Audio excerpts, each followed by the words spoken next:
Welcome back. We're here with part 6 of Eliza's reign, and Simon is currently fatally ill.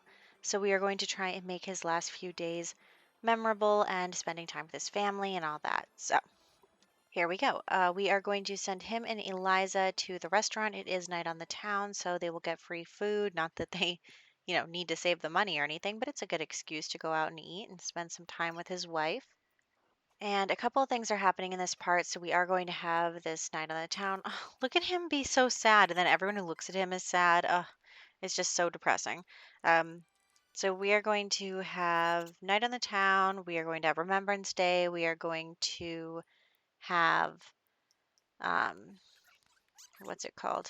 Seth's birthday. So we are going to do all that, and unfortunately, we will be losing Simon today as well. So, his actually, he was supposed to die much sooner. So, I finally figured out how to tell when they're going to die. Like, I've spent literally the entire time I've had this mod not understanding how that worked exactly. Also, he keeps walking away from the table and leaving his wife alone. Like, I get that he's very upset. He needs to sit at the table with his wife and spend time with his family. So, anyway, stay there. So, um, it's in the needs panel. So there's a new need there, and it's basically the timeline of the illness. So what's been happening is every time I cheat their needs up, it resets that clock on him, and he ends up being, getting the whole bar again. Also, I heard the death music, and I was like, it's not Simon, is it? But it's not. It's actually the bartender. So that's unfortunate. The bartender has just died. I am telling you, it freaked me out for a second. I was like, oh no, Simon. And then the cook. Then the cook dies. Everyone is just dropping dead at this restaurant. Eliza can't figure out how to use her chopsticks. We're totally fine. Everything's good. So, we are going to go back to our table and drink these drinks. I don't know where Simon is. I think Simon is watching the other death. So, Eliza finished her drink. Simon, if you could just come and finish your drink, then we could, you know, maybe salvage this night. I mean, can you imagine? So, like, he's dying. They go out to spend some time with each other, husband and wife before the end, and they get to the restaurant and two people drop dead while they're there. Like, what is happening? Um, anyway, we're going home now. We're headed home. So we're leaving. We are leaving this place. So let's get out of here before anyone else dies. We are going to head home and work a little bit on everyone's aspirations and stuff. And by everyone, I mean Leto's. So he currently has, ooh, is it the nerd brain aspiration? I think it is. But also, I just wanted to go through everybody's and just see if they each had a whim they wanted to work on. So Leto wants to read a book. Simon wants to chat with his sister, so I'm gonna have him call her up. Also for Leto's aspiration, he needs a woodworking table. So I'm like, you know what? I'm finally getting rid of this annoying video game machine that makes so much noise all the time, and we're replacing it with a woodworking table. And then I think Eliza wanted to lounge in the kiddie pool. Um, Seth wanted to go roller skating, and I couldn't remember where it was. It's actually on the other side, and I could not figure it out at first. I was like, wasn't the ice rink over here? Now all of a sudden Anyway, it doesn't really matter. And Reliana wants to make a wish. So everyone's doing that. Eliza's enjoying the kiddie pool. I mean, it must be nice to lounge in the kiddie pool. And yep, so everyone is just doing their own thing. I am clipping through walls here. Reliana also wants to play foosball, so Simon's done with his chat with his sister. So I was like, you know what, go play foosball with your daughter, spend some time with her.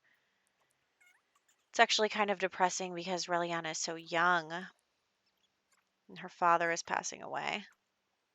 I feel like I've been killing a lot of Sims lately. Yeah. Mm-hmm.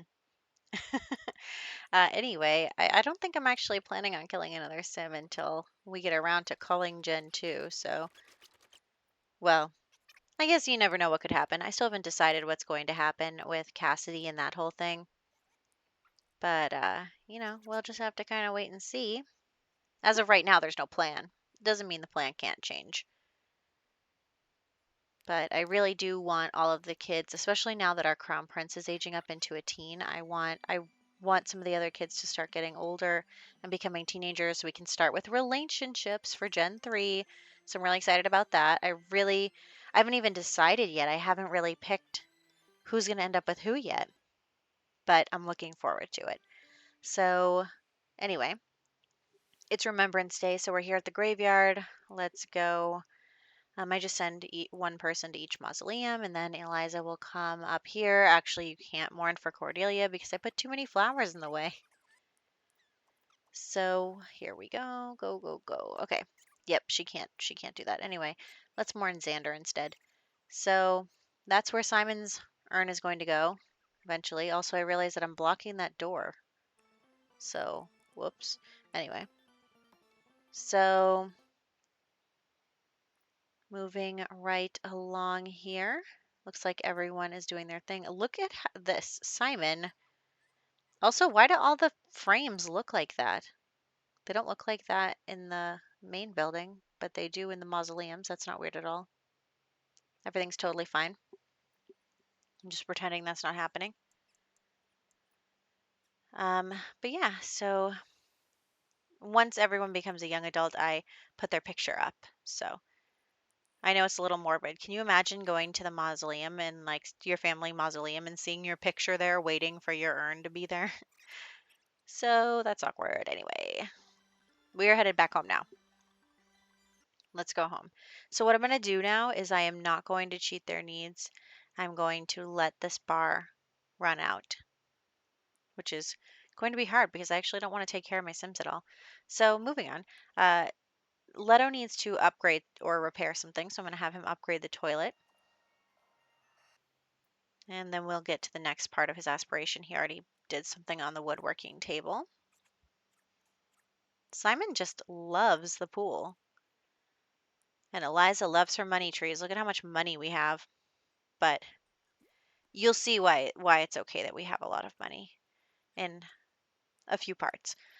We will be spending a big chunk of our money soon, so look out for that. But I'm not going to spoil the surprise just yet. Anyway, he's hungry. I was like, well, since I'm not cheating their needs, I guess I better work on their needs. So we're going to have Leto make tofu tacos, and he is not a very good cook. Nope, it's okay, bud. Anyway, we are going to eat those. Actually, pretty much everyone's hungry, so everyone's going to get some of that. And I was just queuing up interactions here, so I was going to be like, okay, he needs to get his handiness skill up, so let's work on the woodworking table. And then both kids are hungry, have to use the bathroom and a little tired, so I'm going to queue all that up. And I think Eliza is also hungry and has to, yep, go to the bathroom. Everybody, well, I mean, I cheated their needs and presuming all their needs decay at the same rate. But also, look at how low that is all of a sudden. It's only been a couple of sim hours. So I'm actually going to skip all the stuff I queued up. We are going to reset and cheat everyone else. And then we are going to gather them around because with the fatal illness, part of the mod, you do have the option to die in someone's arms. So I'm going to have him come. I'm going to change his clothes and have him come and die in his wife's arms. Very depressing, very sad. Um, it's been a long time, and he has had a long time to come to terms with it. It's very, very sad. I mean, Eliza is going to become a single mom of 3, and, they're just devastated. It's horrible. I mean, kind of the same thing happened to Mora. She lost her husband. She became a single mom of 3, 4, 4. Anyway, so Eliza has a lot on her plate. I mean, on top of becoming queen and raising children, and I guess I can't say that she's new to the queen stuff anymore. It's been a while, so I think she's pretty settled into it. But, Simon was her partner, was her in her life and her romance, like everything. So it's very, very hard. And now she's got to prepare for the crown prince's birthday. And everyone is so sad because the king just died. It's a lot, you guys. It's a lot. So I'm going to have Leto bake the cake. I think that Leto is really going to step up and take more responsibility on because he wants to support his mom and he wants to support his family and he's always been, he's a good boy. So he's really still upset, but he knows that he wants to help out and try to make things good for his little brother to have his birthday party. And Seth wants to reprimand the butler. So that was one of his whims earlier, and I didn't do it, so we're doing it now. But anyway, this is like literally the longest cake baking in history because he just stands there for so long. But yeah, I think that he is definitely going to step up and take a lot more responsibility now that his father has passed and try to help out his mom. And I think Eliza's going to appreciate that. So, you know, everybody's just got to adjust to a new normal. It's just how it goes. We'll have to find some time to put the urn at the graveyard, but I haven't done that yet. So, we'll get to that maybe the next one. Anyway, like I said, the world's longest cake baking. He's just standing there. This kid's yelling at the butler. You can do this, Leto. You can do it. I think I paused to wait for the simulation lag in just a second, but that is what's going on here. I want the other kids to start becoming teens so that we can really get going with the romance of Gen 3. But for right now, not that many of them. I think like 5 of them are teenagers, so it's not really that helpful. So anyway, the cake is ready. It's Seth's birthday. Everybody's gonna come in here, but not a lot of people show up. I think also people are, I don't know if people are in a celebratory mood, but we're going to do our best. And we are having Seth blow out the candles. Of course, it doesn't work. We have to go outside. So we're going to go outside and have Seth blow out the candles. And then he is going to become a teenager. Our crown prince is going to become a teen, and he is already evil. So we are going to give him the self-absorbed trait for his second trait. So that's what's going on there. And then we are going to give him the Chief of Mischief aspiration because I want an aspiration for when he is young. So we're going to do that. And here we are with his makeover. So you can see I gave him like a cool jacket and, kind of, I like that gym wear, but, just kind of cool, a little rebellious. I don't even know what I'm trying to say, but I think he looks cool. I think it's good. I think he's cool. So that is our son, and he has freckles. He's such a cutie. I think his dad had freckles, so he has freckles. Very adorable. Love that for him. And, both of our sons are quite handsome, if I do say so myself. So we'll have to see what Reliana looks like when she becomes a teenager. I'm excited about that. Won't be for a while, though, because she's still a kid.